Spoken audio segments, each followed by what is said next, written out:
வணக்கம் ஃப்ரெண்ட்ஸ். சிறகடிக்காசை சீரியலில் இன்னும் எபிசோடில் என்ன நடக்குதுன்னு பார்க்கலாம் வாங்க. வக்கீல் கிருஷ்ணாராம் சமரசம் பேசுறதுக்காக ரெண்டு தரப்பையும் வர சொல்லியிருக்காங்க. செல்வம் அவரோட ஒய்ஃப் வந்திருக்க, அவருக்கு சப்போர்ட்டிவா முத்துவும் மீனாவும் வந்திருக்காங்க. அருண் அவரோட லாயரும் ஒய்ஃபுமா கிருஷ்ணாராம் ஆஃபீஸ்க்கு வந்திருக்காரு. கிருஷ்ணாராம் செல்வத்துக்கு பெருசா எந்த தண்டனையும் கிடைக்காதுன்னு சொல்ல அருணுக்கு பயங்கர எரிச்சலா இருக்கு. நீங்க என்ன எதிர்பார்க்குறீங்கன்னு கேட்க, அவனால என்ன கொடுக்க முடியும்னு அருண் கேட்குறாரு. 1,00,000 ரூபாய், அதுவும் பார்ட்டா தான் கொடுப்போன்னு சொல்ல அருண் நீ என்ன பிச்சை போட்டியா எனக்கு அப்படின்னு பயங்கர கடுப்பாயிடுறாரு. அப்போ உங்களுக்கு என்னதான் வேணும் சொல்லுங்க என்ன முத்து கேட்க, உங்க அப்பாவை கூட்டிட்டு வந்த நடுரோட்ல நிறுத்து, நான் அவர் மேல வண்டி ஏத்தி கொன்னுடுறேன், உயிருக்கு உயிர் சரியா போச்சு, என்ன சரியா அப்படின்னு அருண் கேட்க, அடிங்க அப்படின்னு முத்து பயங்கர கோவத்தோட எழுந்து அருணோட சட்டைய கொத்தா பிடிச்சிடுறாரு. ஏங்க ஏங்க ஏங்கன்னு இந்த பக்கம் மீனாவும் அந்த பக்கம் சீதாவும் அதறி போய் எழுந்து ரெண்டு பேரையும் தடுத்து நிறுத்த எவ்வளவோ முயற்சி பண்றாங்க. ஆனாலும் சண்டை வலுவாகுது. ப்ளீஸ் சொன்னா கேளுங்க, விடுங்க அவரு விடுங்கன்னு அருணை சீதா இழுக்க, முத்து அப்படின்னு கிருஷ்ணாராமும் தடுக்கிறாங்க முத்துவ. ஏன் அப்பாவை கொல்லுவேங்கிற, உன்னை இங்கேயே சாவடிச்சிருவேன் அப்படின்னு முத்து மறுபடியும் பாய, ஏங்க ஏங்க அப்படின்னு மீனா செல்வம் எல்லாரும் முத்துவை தடுக்கிறாங்க. விடுங்க சொல்றேன்ல விடுங்க அப்படின்னு கோவமா மீனா முத்துவை இந்த பக்கம் இழுக்கிறாங்க. வேணாம் மாமா அப்படின்னு சீதா சொல்ல முத்து அப்படியே கொஞ்சம் கொஞ்சமா அடங்கிடுறாரு. அருண் சீதாவை பயங்கரமா முறைக்கிறாரு. இப்படி சண்டை போடுறதுக்கா வந்தீங்க அப்படின்னு கிருஷ்ணாராம் சொல்ல, மேடம் என்ன இவர் இப்படி பண்றாருன்னு அருணோட லாயர் கேக்குறாரு. உங்க கிளையண்ட் ஏங்க சார் இப்படி பேசுறாரு அப்படின்னு கிருஷ்ணாராம் கேக்குறாங்க. என் அப்பாவை பத்தி ஏதாவது பேசுன அப்படின்னு முத்து பல்ல கடிச்சிட்டு சொல்ல, கோவம் வருதுல்ல, இப்படி சொன்னதுக்கே உனக்கு கோவம் வருதுல்ல, இப்ப என் அம்மா என் கூட இல்லடா அப்படின்னு அருண் கத்துறாரு.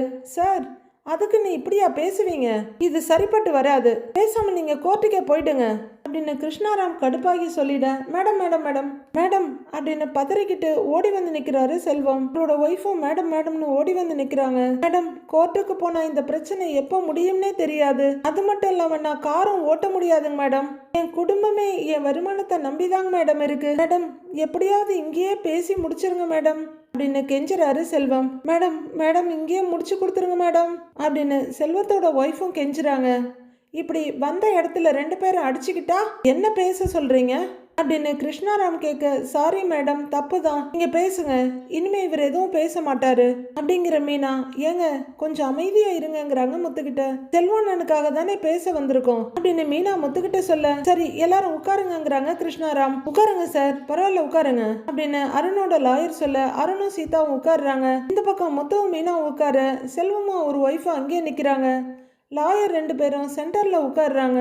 அருண் அவங்களால முடிஞ்சதை அவங்க சொல்லிட்டாங்க, இப்ப நீங்க என்ன எதிர்பார்க்குறீங்க அதை சொல்லுங்க அப்படின்னு கிருஷ்ணாராம் கேட்க, சரிங்க மேடம் 25 லட்சம் கொடுக்க சொல்லுங்க அப்படின்னு ஏதோ கோடீஸ்வரன் கிட்ட கேட்குற மாதிரி கேட்குறாரு அருண். மேடம் மேடம் என்னங்க மேடம் இவர் 25 லட்சம் கேட்டுட்டு இருக்காரு அப்படின்னு முத்து பயங்கர அதிர்ச்சியும் பதட்டமா சொல்றாரு. ஏங்க இருங்க அமைதியா இருங்கிறாங்க மீனா. ஏங்க எதுக்கு இவ்வளவுங்கிறாங்க சீதா அப்படின்னு சீதா பக்கம் திரும்புற அருண். நீ உன் வாயை மூடிட்டு சும்மா இருக்கிறியா, உங்ககிட்ட எல்லாம் கருத்து கேட்டு செய்யற அளவுக்கு எனக்கு அவசியம் இல்லைங்கிற மாதிரி பாக்குறாரு.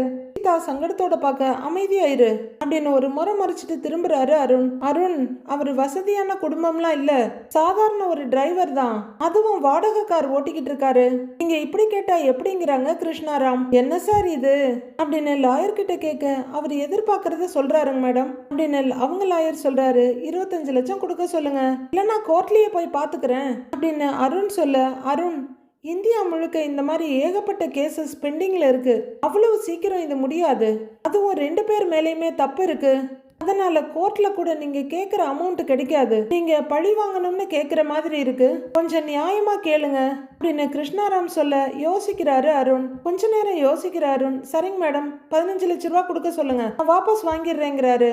ஐயோ மேடம் 1,00,000 ரூபாயை என் வாழ்க்கையில நான் முழுசா பார்த்ததில்ல, அதுக்கே நான் கஷ்டப்பட்டு ரெடி பண்ணணும் அப்படின்னு செல்வம் சொல்ல, எங்களால் எப்படிங்க மேடம் இவ்வளவு கொடுக்க முடியும், கொஞ்சம் மனசு இறங்க சொல்லுங்க மேடம் அப்படின்னு செல்வத்தோட ஒய்ஃபும் கெஞ்சுறாங்க. அருண் அப்படின்னு கிருஷ்ணாராம் ஏதோ சொல்ல வர, ஒரு நிமிஷம் மேடம் நீ உட்காரு முதல்ல அப்படின்னு முத்து செல்வத்தை பார்த்து கையை காட்ட செல்வமும் அவரோட ஒய்ஃபும் இந்த பக்கம் வர்றாங்க. முத்து ரொம்பவே தயக்கமும் வருத்தமா செல்வத்தையே பார்த்துட்டு லாயர்கிட்ட திரும்புறாரு. மேடம், இவர் என் மேல இருக்க கோபத்தை செல்வத்துக்கிட்ட காட்டுறாரு. கொஞ்சம் அவன் நிலைமையையும் புரிஞ்சுக்க சொல்லுங்க. நாங்கெல்லாம் சரியா படிக்கல, அதனாலதான் கார் ஓட்டுறோம். ஒரு டிரைவரோட வாழ்க்கை ஒன்றும் அவ்வளவு சாதாரணமானது இல்ல அப்படின்னு வேதனையோட சொல்றாரு முத்து. தினசரி செலவுக்கு நாள் முழுக்க கார் ஓட்டுறோம். முதுகு, கை, காலுன்னு எல்லாரும் இஷ்டத்துக்கு வலிக்கும். வலியோட தான் தூங்குவோம், வலியோட தான் எழுந்திருப்போம் அப்படின்னு முத்து ரொம்ப வேதனையா சொல்ல எல்லாரும் அவரை இரக்கத்தோட பாக்குறாங்க. அருணும் யோசனையா பாக்குறாரு. எல்லாமே எங்க குடும்பத்தை காப்பாத்துறதுக்கு தானேங்க மேடம். இனி என்ன வருமானம் வரப்போகுதுன்னு எங்களுக்கு தெரியாது. நிரந்தரமான வருமானமும் இல்ல, வேலையும் இல்ல. ஆனா நிலையான செலவுகள் இருக்கு. வீட்டு செலவு, சாப்பாட்டு செலவு, குழந்தைங்க படிப்புன்னு, ஹாஸ்பிட்டல் செலவு, கடனுக்கு வட்டி, காருக்கு மெயின்டெனன்ஸ், பெட்ரோலு, அக்கா தங்கச்சி கல்யாணத்துங்களுக்கு சீரு, அப்பா அம்மாவுக்கு மருந்து மாத்திரை செலவு, அது போக எதிர்காலத்துக்கு நீ ஏதாவது சேர்க்கணும். சுத்தி சுத்தி செலவு மட்டும்தாங்க மேடம் இருக்கு அப்படின்னு முத்து சொல்லிட்டு இருக்க எல்லாருமே இரக்கத்தோட பாக்குறாங்க. இது ஒண்ணு சாதாரண பொழப்பிள்ளைங்க மேடம். அதுவும் இல்லாம சிட்டில கார் ஓட்டுறது ஒண்ணு சாதாரண வேலை இல்ல.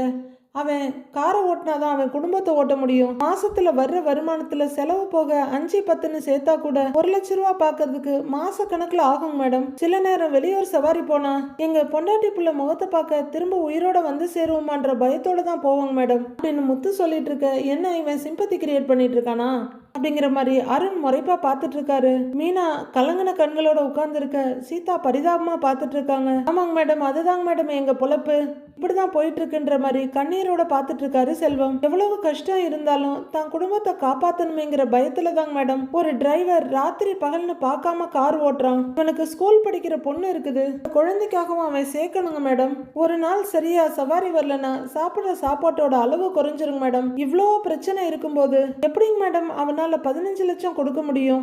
15 வருஷத்துக்கு மேல கார் ஓட்டுறாங்க மேடம். ஆனா இது வரைக்கும் அவன் யாரையும் இது மாதிரி இடிச்சதே இல்ல அப்படின்னு முத்து உடைஞ்ச குரலும் கலங்கின கண்ணுமா சொல்றாரு. செல்வமே நெகிழ்ந்து போய் பாக்குறாரு. தெரியாம நடந்துருச்சுங்க மேடம், கொஞ்சம் பார்த்து கேட்க சொல்லுங்க அப்படின்னு முத்து சொல்ல வந்துட்டான் வரிஞ்சு கட்டிட்டு. இவனோட இந்த சொந்த கதை சோக கதையெல்லாம் யாராவது கேட்டாங்களா அப்படிங்கிற மாதிரி அருண் முறைக்கிறாரு. செல்வம் பரிதாபமா முகத்த வச்சிட்டு இருக்க முத்துவும் கெஞ்சலா அருணை பாக்குறாரு. அருண், எனக்கும் நீங்க கேக்குறது நியாயமா தெரியல. அவருக்கு பிக்ஸட் வருமானமும் இல்ல, இந்த பணத்தை புரட்டுறதே கஷ்டம்னு சொல்றாங்க. கொஞ்சம் மனசு இறங்குங்க அப்படின்னு கிருஷ்ணாராம் சொல்ல, எங்க அம்மா உயிருக்கு பேரம் பேசினா எப்படிங்க மேடம் அப்படின்னு அருண் சிடுசிடுக்கிறாரு.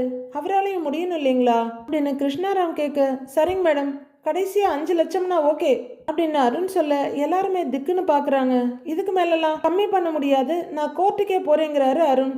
என்னங்க மேடம் இவர் இப்படி பேசிட்டு இருக்காரு அப்படின்னு முத்து கிருஷ்ணாராம் கிட்ட கேட்டுட்டு இருக்க, மாமா ப்ளீஸ் எப்படியாவது முடிச்சு வைங்க அப்படின்னு சீதா சொல்ல முத்துவையும் சீதாவையும் மாறி மாறி பார்த்துட்டு சீதாவை பார்த்து முறைச்சிக்கிட்டே இருக்காரு அருண். 5 லட்சம்னா எப்படி முடியும் சீதான்னு மீனா கேக்குறாங்க. இதுல இருந்து இறங்கி வர நான் தயாரா இல்ல அப்படின்னு அருண் சொல்ல, மேடம் 5 லட்சம்னா உடனே எப்படிங்க மேடம்னு செல்வம் கேக்குறாரு. ஒரு மாசம் டைம் கொடுக்குறேன், அதுக்குள்ள கொடுத்தா நான் இப்படியே விட்டுடுறேன் அப்படின்னு அருண் சொல்ல, சரிங்க மேடம், இதுக்கு மேல அவர் இறங்குற மாதிரி தெரியல, ஒரு மாசம் டைம் இருக்குல்ல, அதுக்குள்ள நாங்களும் புரட்ட பாக்குறோம். செல்வம், நீ என்னடா சொல்றேன்னு கேக்குறாரு முத்து. செல்வம் விரக்தியா உச்சி கொட்டிட்டு என்ன சொல்றதுன்னு பாக்க, ஏங்க ஒத்துக்கங்க, எப்படியாவது புரட்டுறதுக்கு முயற்சி பண்ணுவோம் அப்படின்னு அவங்க ஒய்ஃப் சொல்ல, சரிங்க மேடம் நான் ஒத்துக்கிறேங்கிறாரு செல்வம். என்னங்க சார் உங்களுக்கு ஓகே தானேன்னு கிருஷ்ணாராம் அருணோட லாயர் கிட்ட கேட்க, ஓகேங்க மேடம்ங்கிறாரு அவரு. அதை குடும்பம்னு கையை நீட்டுறாங்க ஜூனியர் கிட்ட கிருஷ்ணாராம். இந்தாங்க அமௌண்ட்டை ஃபில் பண்ணி சைன் பண்ணுங்க அப்படின்னு அவர்கிட்ட ஒரு பேப்பரை நீட்டிட்டு கிருஷ்ணாராம் ஒரு பேப்பர்ல எழுதுறாங்க. அவங்க அமௌண்ட்டை ஃபில் பண்ணிட்டு இந்தாங்கன்னு முத்துக்கிட்ட கொடுக்க முத்து அதை செல்வத்துக்கிட்ட பாஸ் பண்றாரு. இந்தாங்க இதுல சைன் பண்ணுங்கன்னு லாயர் சொல்ல அருண் ஒரு முறைச்சிட்டு சைன் பண்றாரு. சைன் பண்ணிட்டு முத்துவை பயங்கரமா முறைக்கிறாரு. செல்வமும் கையெழுத்து போட அருண் பேப்பரை சரக்குன்னு தள்ளி விட்டுட்டு அங்கிருந்து எழுந்து போறாரு. ரவி பயங்கர கோவத்தோட நீத்துவோட வீட்டுக்குள்ள நுழையிறாரு. நீத்து நீத்து எங்க இருக்க அப்படின்னு அவரு கத்த, சோஃபால கூலா உட்காந்துட்டு டீப்பாய் மேல காலை நீட்டிட்டு இருக்க நீத்து, வந்துட்டியா? வா வா அப்படின்னு சொல்லிட்டு இருக்க டீப்பாய் மேல இருந்த பிளேட்ஸ் கப்பன் சாசரை கொண்டு போய் கிச்சன்ல போட்டுட்டு வர்றாரு ரவி. அவரு நீத்துக்கிட்ட வந்து நிக்க, பயந்துக்காதப்பா, இனிமே நான் டேப்லெட் போட மாட்டேன், அதான் நீ வந்துட்டல அப்படின்னு நீத்து கூலா சொல்ல, உங்களுக்கு அடிப்பட்டது தலையிலையா இல்ல கால்லையா, எதுக்கு என்ன போட்டு இப்படி டார்ச்சர் பண்ணிட்டு இருக்கீங்க அப்படின்னு ரவி கத்த, லவ் டார்ச்சர் பண்றேனா அப்படின்னு கேக்குறாங்க நீத்து. எமோஷனல் பிளாக்மெயிலிங் பண்ணிட்டு இருக்கீங்க நீங்க, இதெல்லாம் பார்த்தா ரொம்ப சாடிஸ்டிக் பிஹேவியரா இருக்கு அப்படின்னு ரவி சொல்ல, நீங்க என்ன வேணா சொல்லிக்கோ எனக்காக நீங்க வந்தீங்கல்ல, ஐ எம் ஹாப்பி அப்படின்னு நீத்து ஜாலியா கைய விரிக்கிறாங்க. இப்படி மிரட்டி வர வைக்கிறீங்களே, இதெல்லாம் உங்களுக்கு தப்பா தெரியலையா அப்படின்னு ரவி கேட்க, எனக்கு அதெல்லாம் தெரியாது, எனக்கு உங்களை பார்க்கணும்னு தோணுச்சு வர சொன்னேன் அப்படின்னு நீத்து சொல்ல பல்ல கடிச்சிட்டு நிக்கிறாரு ரவி. நீங்க வரமாட்டேன்னு சொன்னா அதை என்னால தாங்கிக்கவே முடியாது, உங்களை வர வைக்கிறதுக்கு நான் என்ன வேணாலும் செய்வேன் அப்படின்னு நீத்து சொல்ல, ஏன் நீத்து ஏன் இப்படிலாம் பண்றீங்க, நல்ல பொண்ணா தானே இருந்தீங்க, உங்க மேல நான் அவ்வளவு மரியாதை வச்சிருந்தேன், இப்ப உங்களை மீட் பண்ணதே தப்புன்னு ஃபீல் பண்ண வைக்கிறீங்க என்ன அப்படின்னு ரவி சொல்ல, கூலா ஒரு சிரிப்பு சிரிச்சிட்டு, நான் உங்களை மீட் பண்ணதா இந்த உலகத்திலேயே பிறந்த மாதிரி எனக்கு ஒரு ஃபீலிங்ஸ் அப்படின்னு நீத்து கெக்க பிக்கன்னு சிரிக்க, ரவிக்கு டென்ஷன் ஆகுது, நெத்தியில அடிச்சுக்கிறாரு. உங்களுக்கு எப்படி புரிய வைக்கிறதுன்னு எனக்கு தெரியல, நான் ஸ்ருதியோட ஹஸ்பண்ட் அப்படின்னு ரவி சொல்ல, நீங்க ஸ்ருதிக்கு ஹஸ்பண்ட் மட்டும்தான், ஆனா எனக்கு எல்லாமே நீங்க தான் அப்படின்னு நீத்து சொல்ல, எனக்கு புரியலங்க, எனக்கு தான் உங்க மேல லவ் இல்லைன்னு தெளிவா சொல்லிட்டேனே அப்படின்னு ரவி சொல்ல, தெரியும் ரவி, உங்களுக்கு என் மேல எந்த ஃபீலிங்ஸும் இல்லைன்னு எனக்கு தெரியும், என் ஹார்ட் ஃபுல்லா நீங்க மட்டும்தான் இருக்கீங்க அப்படின்னு நீத்து அளந்துகிட்டே போக, இது லவ் எல்லாம் இல்ல, உங்க ஈகோவால உங்களையே நீங்க ஏமாத்திக்கிட்டு இருக்கீங்க, முதல்ல உங்க மனசை மாத்திக்கோங்க அப்படின்னு வெட்டியா பேசிட்டு நிக்கிறாரு ரவி. நான் ஏன் மாத்திக்கணும், நான் உன்னை லவ் பண்ண சொல்லி கேட்கலையே, என்ன மேரேஜ் பண்ணிக்க சொல்லியும் கேட்கல, நான் உங்ககிட்ட இருந்து எதையும் எக்ஸ்பெக்ட் பண்ணல, ட்ரூ லவ் எதையுமே எக்ஸ்பெக்ட் பண்ணாது, ஆனா நான் கொஞ்சம் செல்ஃபிஷ், உங்ககிட்ட இருந்து ஒரே ஒரு விஷயம் மட்டும்தான் கேக்குறேன், கூப்பிடும் போது வந்து என்ன பாருங்க, அது மட்டும் எனக்கு போதுங்கிறாங்க நீத்து. நீத்து என்னால எப்படின்னு அவரு கத்த, நீ வரணும், அப்படி வரலன்னா கண்டிப்பா ஏதாவது பண்ணிக்கிட்டே இருப்பேன், இப்பவே 2 minutes லேட்டா வந்திருந்தா நான் மொத்தமா தூங்கி இருப்பேன் அப்படின்னு நீத்து சொல்ல, நீத்து இது கொஞ்சம் கூட சரியில்லை, நீங்க பண்றது ரொம்ப தப்பு அப்படின்னு ரவி சொல்ல, everything is fair in love and war, லவ்ல சரி தப்புலாம் எதுவுமே இல்ல, எல்லாமே சரிதான் அப்படின்னு தத்துவம் பேசுற நீத்து, எனக்கு உன் மேல இருக்கிற லவ் எப்பவுமே மாறாது, எனக்காக நீ வந்துட்டல அது போதும், இப்ப நீ போலாம் அப்படின்னு நீத்து சொல்ல, என்ன என்னை பார்த்தா கேனே மாதிரியே தான் இருக்கா அப்படின்ற மாதிரி பாக்குறாரு ரவி. இதுக்கு மேல நான் உன்னை டிஸ்டர்ப் பண்ண மாட்டேன் இப்போதைக்கு அப்படின்னு நீத்து சொல்ல, ரவி திரும்பி நடக்க ஆரம்பிக்கிறாரு. ரவி ரவி ரவி அப்படின்னு கூப்பிட திரும்புறாரு ரவி. ஒன் செகண்ட் அப்படிங்கிற நீத்து திரும்பின ரவியை ஒரு போட்டோ எடுத்துக்கிறாங்க. அவரு ஏதோ மிலிட்டரிக்கு ஆள் எடுக்கிற மாதிரி நின்று போஸ் கொடுத்துட்டு இருக்காரு. நெக்ஸ்ட் டைம் உன்னை பாக்குற வரல இந்த போட்டோவை பாத்துக்கிட்டே இருப்பேன், இப்ப நீ போலாங்கிறாங்க நீத்து. சேன்னு கடுப்பாகி திரும்பி போறாரு ரவி. எடுத்த போட்டோவை பார்த்து ஈன்னு பைத்திய மாதிரி சிரிச்சிட்டு இருக்காங்க நீத்து. முத்துவும் மீனாவும் வீட்டுக்கு வர அப்பான்னு கூப்பிட்டுட்டே வர்றாரு. வா முத்து, போன காரியம் என்னாச்சு, அருணை பாத்தீங்களா, சமாதானம் ஆயிடுச்சு அப்படின்னு அண்ணாமலையை அடுக்கடுக்கா கேட்க, முடிஞ்ச மாதிரிதான்ப்பா அப்படிங்கிறாரு முத்து. என்னடா சொல்றேன்னு அண்ணாமலை கேட்க, முதல்ல 5 லட்சம் கொடுக்கணும்னு சொன்னாங்கப்பா அப்படின்னு முத்து சொல்ல, ஐயோ அப்படின்ற மாதிரி விஜயாவும் மனோஜும் ஒருத்தர் பாத்துக்கிறாங்க. அண்ணாமலையும் திகச்சு போய் 15 லட்சமா, அவ்வளவு பெரிய தொகையை செல்வத்தால எப்படிடா கொடுக்க முடியும்னு கேக்குறாரு. கொடுக்க முடியாதுதான்ப்பா, அதனாலதான் அப்படி இப்படின்னு பேசி கடைசியில் ஒரு 5 லட்சத்துக்கு வந்தாங்க அப்படின்னு முத்து சொல்ல, அதுவே செல்வத்தோட வருமானத்துக்கு அதிகம் தானேங்கிறாரு அண்ணாமலை.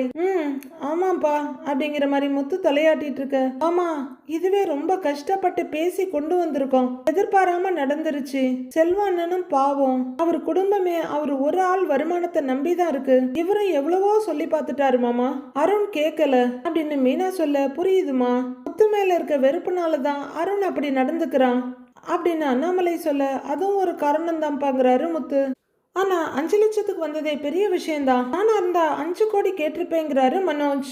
உடனே விஜயா 5 கோடிக்காக பதறாம, என்னது ஏய் அதுக்காக என்ன கார்ல அடிபட்டு சாக சொல்றியா அப்படின்னு கோவமும் பயமும் பதட்டமா கேக்குறாங்க விஜயா. ஐயோ அம்மா நான் அந்த அர்த்தத்துல சொல்லல அப்படின்னு மனோஜ் சொல்ல, நீ எதுவும் சொல்ல வேண்டாம் அப்படின்னு எரிச்சலோட முகத்தை திருப்பிக்கிறாங்க விஜயா. மீனா சீதா எப்படி இருக்கான்னு கேட்க கொஞ்சம் தடுமாறுற மீனா, நல்லா இருக்கா மாமாங்கிறாங்க. அருண் நல்லா தானே பாத்துக்கிறான், ஒன்னும் பிரச்சனை இல்லையே அப்படின்னு அண்ணாமலை கேட்க, ஏன்பா இப்படி கேக்குறேன்னு முத்து சந்தேகமா கேக்குறாரு. இல்லடா, ஒரு மனுஷனோட நடவடிக்கையை வச்சு அவன் பொண்டாட்டி பிள்ளைங்களை எப்படி கவனிப்பான்னு நம்மளால கணிக்க முடியும், அருண் கொஞ்ச நாளா உன் மேல கோவத்துல வேற இருக்கான், அதனாலதான் கேட்டேங்கிறாங்க அண்ணாமலை. என்னதான் இருந்தாலும் சீதா நம்ம வீட்டு பொண்ணு, அருணும் சொந்தக்காரன் தானே அப்படின்னு அண்ணாமலை சொல்ல, மீனா ரொம்பவும் தயக்கத்தோட சங்கடத்தோட நிக்கிறாங்க. அந்த ஆளுக்கு என் மேலதான்ப்பா கோவம், சீதாவெல்லாம் நல்லதான் பாத்துக்கிறாப்ல, என்ன மீனா அப்படின்னு கேட்க கொஞ்சம் தடுமாறுற மீனா, ஆமாங்க ஆமா மாமா நல்லா தான் பாத்துக்கிறாருன்னு சீதா சொன்னான்னு மீனா மென்னு முழிஞ்சு சொல்றாங்க. அவன் கட்டின பொண்டாட்டிய நல்லா பாத்துக்கிட்டா சரிதாம்மான்னு அண்ணாமலை சொல்ல, ஏங்க நம்ம வீட்லயே மூட்டையா பிரச்சனை இருக்கு, அவ தங்கச்சி வாழ்க்கை எப்படி இருந்தா உங்களுக்கு என்னங்க முதல்ல நீங்க எதுவும் தர முடியாதுன்னு சொல்லுங்க அப்படின்னு விஜயா சொல்ல. என்ன தர முடியாதுன்னு சொல்ற, எதை பத்தி சொல்ற அப்படின்னு அண்ணாமலை கேக்குறாரு. அதான் இவன் சொன்னானே, இவன் ஃப்ரெண்டை காப்பாத்த 5 லட்சம் ரூபாய் வேணும்னு. இவன் உங்ககிட்ட தான் கேட்பாங்கிறாங்க விஜயா. அத்தை, அந்த பயம் உங்களுக்கு வேண்டாம். மாமா கிட்ட இவரு பணம் எல்லாம் கேட்க மாட்டாரு அப்படின்னு மீனா சொல்ல, இவன் தான் கேக்குறானேன்னு இந்த கர்ணபிரபு எடுத்து கொடுத்துருவாரே அப்படின்னு விஜயா கத்துறாங்க. விஜயா, வாழ்க்கையில ஒருத்தருக்கு ஒருத்தர் உதவி செஞ்சுதான் வாழணும். யாருடைய உதவியும் இல்லாம யாரும் வாழ முடியாது அப்படின்னு அண்ணாமலை சொல்ல, நீங்க உதவி பண்றதுக்கு இங்க ஒண்ணு கொட்டி வச்சிருக்கல, கண்டவங்க கிண்டவங்களுக்கெல்லாம் வாரி கொடுக்க முடியாது அப்படின்னு விஜயா கடுப்போட முகத்தை திருப்பிக்கிறாங்க. அம்மா, நீங்க ஒன்னும் கவலைப்படாதீங்க. எனக்குன்னு கூட எதுவும் கேட்க மாட்டேன், யாருக்காகவும் கேட்க மாட்டேன். என்கிட்ட இருந்தா கொடுப்பேன் அப்படிங்கிறாரு முத்து. உங்ககிட்ட இப்ப 5 லட்சம் பணம் இருக்கா அப்படின்னு மனோஜ் ரோபோட் மாதிரி கேட்க, உன் அளவுக்கு எனக்கு வசதி இல்லடா. ஊரை சுத்தி உன்ன மாதிரி கடன் வாங்குறதுக்கு எனக்கு தெரியாது. செல்வம் நல்லவன், அவனுக்கு கடவுள் வழிகாட்டாமையா போறாரு அப்படின்னு முத்து சொல்ல, ஏன் நீ கடன் வாங்கி கொடுக்க போறியா? நீ ஏன் டியூவில் தான் வண்டி ஓட்டிட்டு இருக்கிற? உனக்கு எப்படியும் கடன் கொடுக்கறவங்கள நிறைய தெரிஞ்சிருக்கும் அப்படின்னு விஜயா நக்கலா சொல்ல, ஆமா அத்தை, நம்ம வீட்டுக்கு ஒரு பினான்சியர் வந்தாரு, அவர்கிட்ட கூட உங்க மூத்த பையன் கடன் வாங்கியிருக்காரு. அந்த பினான்சியர் கூட எனக்கு நல்லா தெரிஞ்சவர் தான் அப்படின்னு மீனா சொல்ல, விஜயாவுக்கும் மனோஜுக்கும் திக்குன்னு இருக்குது. மீனா சமாளிச்சுக்கிட்டு, என்னடி மனோஜ் கடன் வாங்கியிருக்கான்னு குத்தி காட்டுறியா அப்படின்னு விஜயா கேட்க, நான் குத்தி எல்லாம் காட்டல அத்தை, இவரை பத்தி ஏன் இப்படி பேசுறீங்க? இவர் ஒன்னும் சும்மா இல்ல, உழைச்சுதான் சம்பாதிக்கிறாரு அப்படின்னு மீனா சொல்ல, பாத்தீங்களாங்க இவ எப்படி பேசுறான்னு அப்படின்னு அண்ணாமலை கிட்ட கம்ப்ளைண்ட் பண்றாங்க விஜயா. ஒரு முறைச்சிக்கிட்டே இருக்க, அதை சட்டை பண்ணாம மரியாதை எனக்கு ஏதாவது கொடுக்குறாளா அப்படின்னு விஜயா கத்த, அதுக்கு தகுந்த மாதிரி நீயும் நடந்துக்கணும். யாரா இருந்தாலும் ஒரு அளவுக்கு தான் பொறுமையா இருப்பாங்க. நீ மீனாவை திட்டணும்னு வச்சுக்க, அவ அமைதியா தான் இருப்பா. ஆனா நீ முத்துவ திட்டினா அவ எப்படி பொறுமையா இருப்பா அப்படின்னு அண்ணாமலை கேட்க, உன்ன இந்த ஒண்ணுமில்லாத பூக்காரிக்கு இல்ல செம்பு தூக்குங்க அப்படிங்கிற மாதிரி அண்ணாமலையை முறைக்கிறாங்க விஜயா. முத்து மீனா ஒரு பார்வை பாக்குறாரு. எந்த பொண்ணா இருந்தாலும் புருஷனை திட்டினா அவளுக்கு கோபம் வரதான் செய்யும். அது உனக்கு இல்ல, விடு, உங்ககிட்ட எதிர்பார்க்கலாமோங்கிறாரு அண்ணாமலை. அப்படின்னு திடுக்குன்னு பாக்குறாங்க விஜயா. இவ இதுக்கு அந்த பைனான்சியரை பத்தி பேசுனா, ஒருவேளை நான் பணம் கடன் வாங்கினது இவளுக்கு தெரியுமா அப்படிங்கிற விஜயா மேற்கொண்டு இந்த பேச்சை வளர்த்த கூடாதுன்னு நினைச்சிட்டு, நான் சொல்லி இந்த வீட்டுல என்ன நடக்குது என்னமோ செய்யுங்க, ஆனா பணம் கேட்டு யாரும் என்கிட்ட வராத வரையிலும் எனக்கு சரி அப்படின்னு எழுந்திருக்கிற விஜயா, டே எழுந்து வாடா அப்படின்னு மனோஜை இன்ஸ்ட்ரக்ட் பண்ணிட்டு கிளம்ப, மனோஜம் பின்னாடியே போறாரு. அவளை விடுடா, செல்வத்துக்காக பணத்துக்கு என்ன பண்ண போற அப்படின்னு அண்ணாமலை கேட்க, தெரியலப்பா, எப்படியாவது ரெடி பண்ணணும், பாக்கலாம்பாங்கிறாரு அவரு. பார்த்துட்டு சொல்லு அப்படின்னு அண்ணாமலை எழுந்து போறாரு. மீனா தான் விஜயா பேசுனதை பத்தி யோசிச்சுட்டே இருக்காங்க. நைட் ஆகுது. முத்து கவலையோட கட்டிலோட தூணுக்கு முட்டு கொடுத்து உட்கார்ந்து இருக்க, மீனா எதிரில் உட்கார்ந்து இருக்காங்க. உங்களை நினைச்சா ரொம்ப பெருமையா இருக்குங்க அப்படின்னு மீனா சொல்ல, டக்குன்னு நிமிர்ந்து உட்கார்ந்து, என்ன திடீர்னு பெருமை அப்படின்னு முத்து கேக்குறாரு. இன்னைக்கு நீங்க வக்கீல் ஆபீஸ்ல பேசுனது ஒரு கார் டிரைவர் பேசுன மாதிரி இல்லைன்னு மீனா சொல்ல, ஏன் சரியா பேசலையா அப்படின்னு முத்து அவசரமா கேக்குறாரு. அப்படி இல்லைங்க, ஒரு அப்பாவா, ஒரு புள்ளையா, ஒரு புருஷனா, எல்லாரோட நிலைமையும் சேர்த்து பேசுன மாதிரி இருந்தது அப்படின்னு மீனா சொல்ல, அப்படியா இருந்தது அப்படின்னு ஆர்வமா கேக்குறாரு முத்து. ஆமாங்க, நீங்க பேசும்போது எனக்கே கண் கலங்குது. ஒரு டிரைவரோட வாழ்க்கையை பத்தி சொன்னீங்கல்ல, அதுலயே தெரிஞ்சது நீங்களும் எவ்வளவு கஷ்டத்தை தாங்குறீங்கன்னு. இப்ப நினைச்சா கூட எனக்கு கண் கலங்குது பாருங்கன்னு மீனா கண் கலங்க, ஏய் என்ன மீனா நீ இதுக்கு போய் கண் கலங்கிட்டு இருக்கிற அப்படின்னு முத்து சொல்லிட்டு இருக்க, வழியிற கண்ணீரை துடைக்கிறாங்க மீனா. சரி, அதெல்லாம் ஒண்ணும் இல்ல, இந்தாங்க இதை சாப்பிடுங்கன்னு மீனா நீட்ட. நீ முதல்ல சாப்பிடு அப்படின்னு முத்து சொல்ல, நீங்க சாப்பிடுங்கன்னு அவங்க நீட்ட. தட்டை பிடிச்சிட்டு நீ சாப்பிடு முதல்ல அப்படிங்கிற முத்து ஒரு பிட் எடுத்து மீனாவுக்கு ஊட்டி விட, மீனாவும் முத்துவுக்கு ஊட்டி விடுறாங்க. முத்து சாப்பிட்டுக்கிட்டே யோசனையா தலையாட்டுறவரு, நீ அழுததையும் கவனிச்சேன், இன்னொருத்தர் அழுததையும் கவனிச்சேன் அப்படின்னு சொல்ல, மீனா திக்குன்னு பாக்குறாங்க. யாரு அப்படின்னு அவங்க பயத்தோட கேட்க, சீதாங்கிறாரு முத்து. அவளும் தான் கண் கலங்கி இருந்தா, நம்ம முன்னாடி அழக்கூடாதுன்னு கண்ட்ரோல் பண்ணிக்கிட்டு இருந்தா, அதையும் தான் கவனிச்சேன் அப்படின்னு முத்து சொல்ல, மீனா நிமிந்தா எங்க நம்ம கண்ல இருந்து சீதாவை பத்தின ரகசியம் தெரிஞ்சிருமோன்னு வேற பக்கம் திருப்பிக்கிறாங்க. எனக்கு ஒரு சந்தேகம் மீனா அப்படின்னு முத்து சொல்ல, பயத்தோட மீனா பாக்குறாங்க. என்ன சந்தேகம்னு அவங்க மெதுவா கேட்க, அப்பா கேட்டார்ல சீதாவாரும் நல்லா பாத்துக்கிறானான்னு, எனக்கு அந்த சந்தேகம் இருக்குங்கிறாரு முத்து. ஐயோ, இவர் என்ன எல்லாம் தெரிஞ்ச மாதிரி பேசுறாரு, இவர்கிட்ட இருந்து எதையும் மறைக்க முடியாது போல இருக்கே. சீதா வேற சொல்ல வேணான்னு சொல்லியிருக்கான்னு திக்குன்னு பாக்குறாங்க மீனா. அவன் நிஜமா சந்தோஷமா தான் இருக்காளா? அருண் அவளை நல்லா பாத்துக்கிறானா? உங்ககிட்ட சீதா ஏதாவது சொன்னாளா அப்படின்னு முத்து கேட்க மீனா ரொம்பவே தயங்கிட்டு இருக்காங்க. சொல்லு மீனா, அருணால் அவளுக்கு ஏதாவது பிரச்சனை இருக்கா அப்படின்னு முத்து கேட்க அப்படிலாம் ஒண்ணும் இல்லைங்க, அவ நல்லா தான் இருக்கா அப்படின்னு மீனா சொல்ல எனக்கு என்னமோ கொஞ்சம் டவுட்டா இருக்கு மீனா, சீதா முகமே சரியில்லை, ரொம்ப டல்லாவே இருக்கா அப்படின்னு முத்து சொல்ல அப்படிலாம் இல்லைங்க, இப்பதான் நீங்க அவ மாமியார் இறந்திருக்காங்க, அந்த கவலை இருக்கும்ல, அதுவும் இல்லாம இந்த காசு பிரச்சனையெல்லாம் வேற ஓடுது, அதை நினைச்சு அவளுக்கும் வருத்தம் இருக்கும்ல, மத்தபடி எதுவும் இல்லைங்க, அருண் நல்லா தான் பாத்துக்கிறாரு அப்படின்னு மீனா சொல்ல ஏதோ சொல்ற, அவ நல்லா இருந்தா எனக்கு சந்தோஷம்தான், செல்வம் பண விஷயமா ஊருக்கு போயிருக்கான், அவன் வந்ததுக்கு அப்புறம் அருண் விஷயத்துக்கும் ஒரு முடிவு வந்துரும்னு நினைக்கிறேன், நீ சொல்ற மாதிரி இந்த பிரச்சனையாலதான் சீதா வருத்தமா இருக்கான்னா அதுக்கும் ஒரு முடிவு வந்துரும்ல அப்படின்னு ஒரு எதிர்பார்ப்போட சொல்றாரு முத்து. மீனா அமைதியா உட்கார்ந்துருக்க, தட்டுல இருந்து ஒரு சொல்ல ஆரஞ்சு எடுத்து வயல போட்டுறவரு, என்ன மீனா நீ ஊட்டி விட்டா இனிக்குது, நான் எடுத்து சாப்பிட்டா புளிக்குதுங்கிறாரு. இதெல்லாம் ரொம்ப ஓவருங்கன்னு மீனா சொல்ல, நிஜமா தான் சொல்றேன் மீனா, உன் கையில உண்மையிலேயே ஏதோ மேஜிக் இருக்கு அப்படின்னு முத்து மீனாவோட கையை தடவ, நிஜமாவே மீனாவோட கண்கள்ல கொஞ்சம் மேஜிக் ஆரம்பிக்குது. கைய பிடிச்சிருக்க முத்து முத்தம் கொடுக்க போக வெடுக்குன்னு இழுத்துக்கிற மீனா, ஏங்க யாராவது வந்துட போறாங்கன்றாங்க, அதெல்லாம் யாரும் வரமாட்டாங்க, இந்நேரம் எல்லாரும் படுத்து தூங்கி இருப்பாங்க அப்படிங்கிற முத்து வான்னு மீனாவை இழுத்து தன்னோட நெஞ்சில போட்டுக்கிறாரு. ஏங்க அப்படின்னு மீனா செல்லமா சொல்லிட்டு இருக்க, எங்க இருந்து யார் வந்துட போறாங்க வா என்ன ஒரு நெஞ்சில அணைச்சிக்க, ஏங்க அப்படின்னு மீனா சிரிச்சிட்டு இருக்க, கதவை திறந்துட்டு வர்றாரு அண்ணாமலை. வரவரு மீனாவோட சிரிப்பு சத்தம் கேட்டுட்டு மறுபடியும் ரூம்குள்ள திரும்பிட, இதை பாக்குற மீனா டக்குன்னு பிரிஞ்சு உட்காந்து ஏங்க மாமாங்கிறாங்க, ஐயோ அப்படின்னு முத்துவும் காலை கீழே தொங்க விட்டு நேரா நிக்கிறாரு. மண்ணாமலை சாரி அண்ணாமலை திரும்பி ரூம்குள்ள போயிட்டு இருக்க மாமான்னு மீனா கூப்பிட திரும்பி பாக்குறாரு. ஏதாவது வேணுமா அப்படின்னு மீனா கேட்க, என்னப்பா தூக்கம் வரலையான்னு கேக்குறாரு முத்து. இல்லடா சுடுதண்ணி எடுக்கலாம்னு வந்தேன். இல்ல பரவாயில்ல அப்புறம் எடுத்துக்கிறேங்கிறாரு. நான் வேணும்னா போட்டு எடுத்துட்டு வருவா மாமா அப்படின்னு மீனா கேட்க அவரு தலையை நிமிராமைய சரிங்கிறாரு. நீ போப்பா மீனா எடுத்துட்டு வருவாங்கிறாரு முத்து. அண்ணாமலை அப்படியே தலையை குனிஞ்சிட்டே போய் ரூம்குள்ள கதவை சாத்திக்கிறாரு. ஏங்க சொன்னேன் இல்லைங்க யாராவது வர போறாங்கன்னு அப்படின்னு மீனா முத்துவோட கையை தட்டிக்கிட்டு இருக்க, வெயிட் பண்ணுவாரு போ அப்படிங்கிற முத்து தலையை பிச்சிட்டு இருக்காரு. கதவு சாத்தின அண்ணாமலை உள்ளர போகாம அப்படியே நிக்கிறாரு. ரொம்பவே யோசிச்சுட்டு மெதுவா பெட்டுக்கு போறாரு. அடுத்த நாள் பொழுது விடியுது. பயங்கர காய்ச்சல்ல படுத்திருக்க கல்யாணி அவரோட தலைமாட்டில் உட்கார்ந்து இருக்காங்க. அவங்க அம்மா பக்கத்துல நிக்க கண்ணை மூடிட்டு இருக்க கிரிஷ், மீனா ஆண்டி முத்து அங்கிள் மீனா ஆண்டி அப்படின்னு சொல்லிட்டு இருக்க, கிரிஷ் ஒன்னும் இல்ல கிரிஷ் சரியாயிடும் சரியாயிடும் கொஞ்சம் பொறுத்துக்கோ அப்படின்னு சொல்லிட்டு இருக்க அவரு, மீனா ஆண்டி மீனா ஆண்டி முத்து அங்கிள் அப்படின்னு ஜொர வேகத்துல உளறிக்கிட்டு இருக்காரு. மீனா ஆண்டி அப்படின்னு கிரிஷ் சொல்லிட்டு இருக்க, காட்டு அப்படின்னு சொல்ல வாயில தெர்மாமீட்டர் வைக்கிறாங்க ரோகிணி. முத்து அங்கிள் அப்படின்னு சொல்லிக்கிட்டே வாயை மூடுறாரு கிரிஷ். பையனோட தலையை தடவி கொடுத்துட்டு இருக்க கல்யாணி அவங்க அம்மா ஒரு பார்வை பார்த்துட்டு வாயில இருந்து தெர்மாமீட்டர் எடுத்து பாக்குறாங்க. 102 இருக்கு, குறையவே இல்லை அப்படின்னு சொல்லிக்கிட்டே அதை உள்ளர வைக்க, எனக்கு பயமா இருக்குடி, டாக்டரை போய் பார்த்துட்டு வந்துடலாமான்னு அவங்க அம்மா கேக்குறாங்க. அன்னைக்கு வந்த டாக்டரோட நம்பர் இருக்கு, சிந்தாமணி ஆண்டி கொடுத்தாங்க, நான் அவங்களுக்கு கால் பண்றேன் அப்படின்னு ரோஹிணி போனை எடுக்க, முத்து அங்கிள் மீனா ஆண்டி அப்படின்னு அனுத்திக்கிட்டே இருக்காரு கிரிஷ்.